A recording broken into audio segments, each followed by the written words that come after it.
Congratulations on the film. Thank you.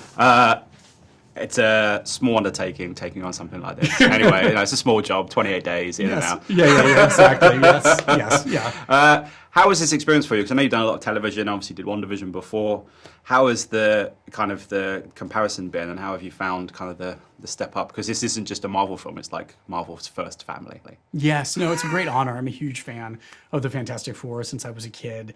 The ability to bring them into the MCU, to have these wonderful characters who I've loved since I was a kid entrusted into my hands feels like a huge undertaking, and I want to make sure I do right by them. Yeah. James Gunn, I interviewed him recently, but he said in another interview about films now kind of going away from the origin story, not telling the origin story sort of from the beginning to the end. And obviously you do something similar in this. What are the advantages and disadvantages of doing something like that? Well, I think the advantages of not doing an origin story is that we're familiar with it, and so for us that means that we take as given what would normally be the first act of a movie. So now you don't know what to expect of the Fantastic Four because we're not doing the story of them going up into space and being changed by cosmic radiation.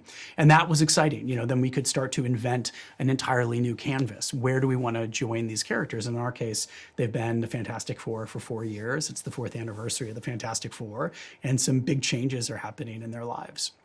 There's been technically 4 films since before then, and they've all been kind of set in quote-unquote present day, and obviously this has kind of had a bit of a shift and everything else.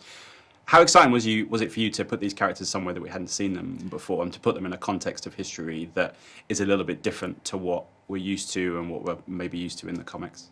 Yeah, the Fantastic Four were created in the 60s, at the same time as Star Trek, in the middle of the space race, as we were dreaming of a future where technology could take us anywhere.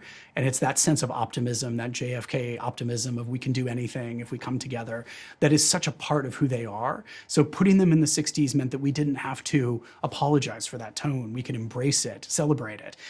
They became Neil Armstrong and Buzz Aldrin. They became the Apollo 11 astronauts by putting them in the 60s. And that was really exciting to me. There's always secrets with these kind of things and what characters are in and who's playing who and everything else. But for you as a filmmaker, how exciting is it for you to hold some of that stuff back? Because fans these days kind of want everything all at once, but actually holding back and waiting until you see the finished film is a thrill for us. But it must be good for you to see those reactions and not have them hopefully not leak out online. Yes, everybody wants to know all the information, and then when they find it out, they get very upset that they know it, right? So it is good to keep things quiet. I love people to be able to come in and have a fresh viewing of the movie and not bring a lot of information into it. So the more you can keep it surprising, the better.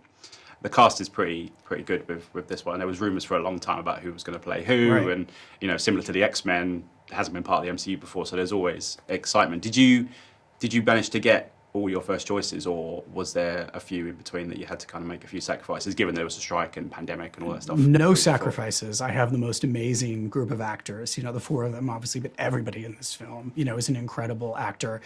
Each of them have such range, which is something that I needed. That I needed them to be capable of everything from humor to drama and in between, and they're all just unbelievably talented.